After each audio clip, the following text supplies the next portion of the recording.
नमस्ते। दुनिया के अधिकतर मुस्लिम देशों में इस वक्त भारी उठापटक जारी है। किसी देश में मुस्लिम आबादी सड़कों पर है तो कई तख्ता पलट किए जा रहे हैं। कई देश युद्ध और गरीबी की चपेट में हैं।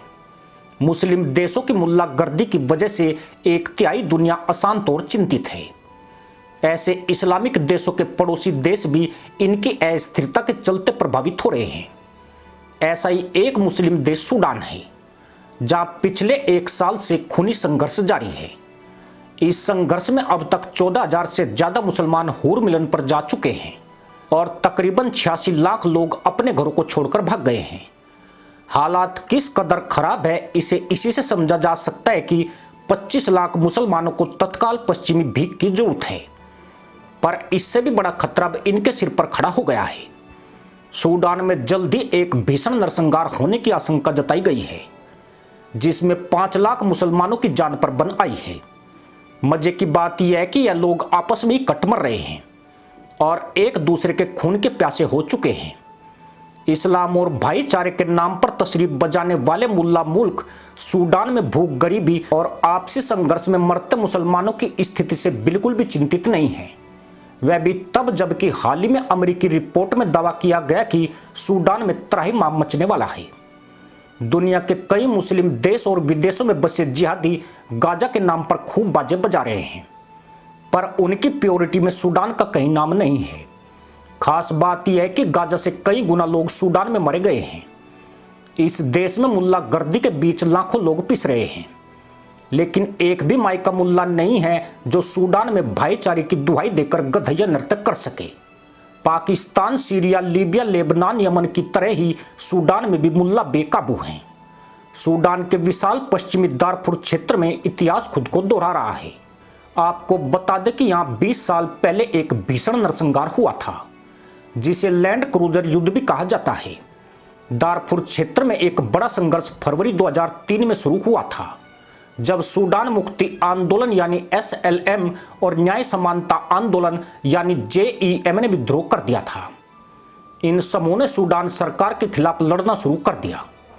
समूह का आरोप था कि सरकार दारफुर क्षेत्र के गैर अरब आबादी पर अत्याचार करती है, जिसके बाद सरकार ने दारफुर के गैर अरबों के खिलाफ ही जातीय सफाई का अभियान चला दिया।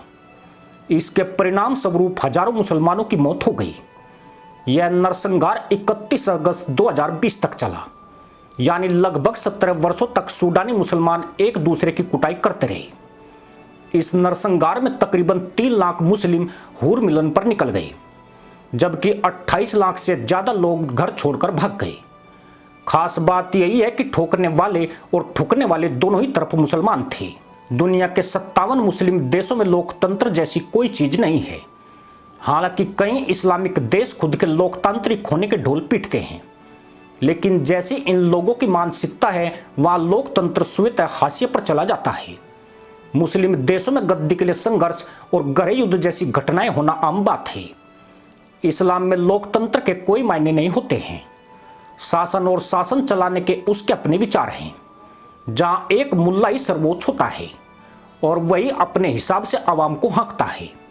यही कारण है कि दुनिया में सूडान, पाकिस्तान जैसे देश बनते हैं और फिर यहाँ उपद्रव, मारकाट और सत्ता के लिए संघर्ष शुरू हो जाता है। पर सूडान में तो इससे भी कहीं बढ़कर हो रहा है।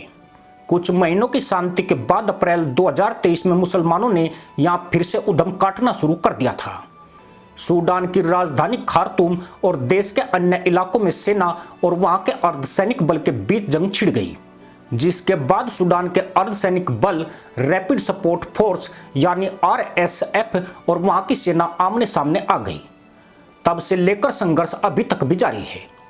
हैरत की बात यह है कि इसको लेकर किसी भी मुल्ला ने फुफकार तक नहीं की है। सभी तैमन तान कर सोए हुए पड़े हैं।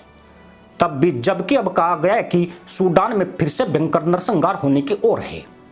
सूडान कोई मामूली मुस्लिम देश नहीं है जिसे इस्लामिक देश इग्नोर कर रहे हैं। दशकों तक गहरे युद्ध झेलने के बाद 2011 में दक्षिण सूडान के अलग होने तक सूडान क्षेत्रफल के लिहाज से अफ्रीका का सबसे बड़ा देश था। अफ्रीका के उत्तर पूर्व में स्थित इस देश की सीमाएं 7 देशों से लगती है। इसके उत्तर में शक्तिशाली देश मिस्र है। जबकि पूर्व में इरिट्रिया और इथियोपिया हैं। देश के अंतर्राष्ट्रीय कारोबार के लिहाज से काफी अहम लाल सागर इसके उत्तर पूर्व में स्थित है। दक्षिण में दक्षिण सूडान स्थित है, जबकि लीबिया और चाड इसके पश्चिम में स्थित है।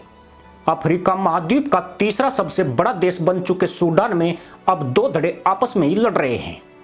दोनों पक्षों के मुल्लाओं ने ऐलान कर दिया है कि जो जीतेगा मुल्क उसी का हो जाएगा, लेकिन जब अब तक भी नतीजा नहीं निकला तो मामला नरसंहार तक पहुंच गया है और अब सूडान में वो सब होने लगा है जिसकी पूरी दुनिया चिंता कर रही है। लूट, हत्या, बलात्कार, मानवाधिकार हनन, यानी ये जाहिल जो करते हैं वो सब कुछ सूडान में हो रहा है। पर इस सब के बावजूद सूडान फिलिस्तीन की तरह इस्लामिक देशों के एजेंडे में नहीं है। इतना ही नहीं, ताकतवर देश भी यहाँ के लोगों को मरते कटते देख रहे हैं। फिलहाल स्थिति ऐसी है कि सूडानी मुसलमानों का भविष्य किस्मत की पतली होती डोर से बंधा है। ये डोर कब टूट जाएगी, दावे से कुछ भी नहीं कहा जा सकता है। 5 करोड़ की आबादी वाले सूडान में 90% मुसलमान हैं। लगभग 6% ईसाई और बाकी दूसरे धर्म के लोग हैं। पर अंतरकलह का शिकार मुसलमान ही हो रहे हैं। शेष तो गेहूं के बीच घुन की तरह पिस रहे हैं। दो जनरलों के बीच वर्चस्व की जंग का कोई रिजल्ट नहीं निकला है। इन सब के बीच असंख्य लोग मारे जा रहे हैं और अपना घर बार छोड़कर भाग गए हैं।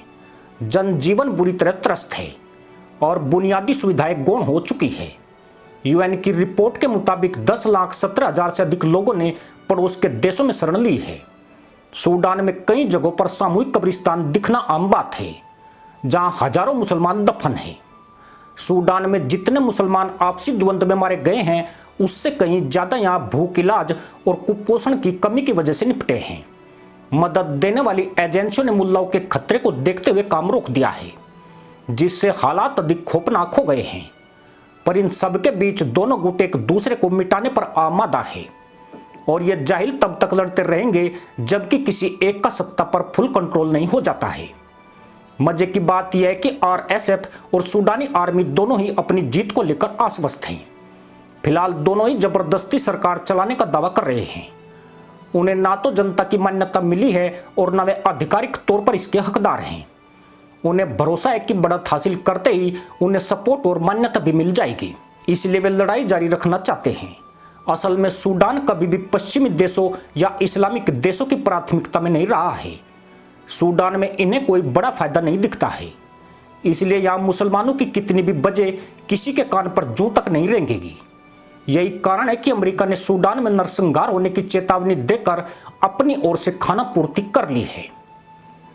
इसी के साथ अनुमति दोस्तों, जय हिंद, वंदे मातरम।